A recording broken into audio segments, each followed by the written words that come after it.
ప్రపంచంలో అత్యధికంగా ఆహారాన్ని వృధా చేస్తున్న మొదటి 10 దేశాలు. చైనా సంవత్సరానికి 108 మిలియన్ టన్నులు, అంటే ఒక వ్యక్తి సుమారు 76 కేజీలు.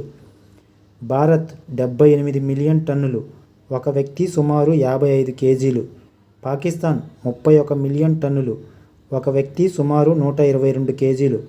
నైజీరియా 24.8 మిలియన్ టన్నులు, ఒక వ్యక్తి సుమారు 106 కేజీలు. యునైటెడ్ స్టేట్స్ 24 మిలియన్ టన్నులు, ఒక వ్యక్తి సుమారు 71 కేజీలు. బ్రెజిల్ 20 మిలియన్ టన్నులు, ఒక వ్యక్తి సుమారు 95 కేజీలు. ఈజిప్ట్ 18 మిలియన్ టన్నులు, ఒక వ్యక్తి సుమారు 155 కేజీలు. ఇండోనేషియా 15 మిలియన్ టన్నులు, ఒక వ్యక్తి సుమారు 52 కేజీలు. మెక్సికో 13.4 మిలియన్ టన్నులు, ఒక వ్యక్తి సుమారు 103 కేజీలు. బంగ్లాదేశ్ 4 మిలియన్ టన్నులు, ఒక వ్యక్తి సుమారు 82 కేజీలు.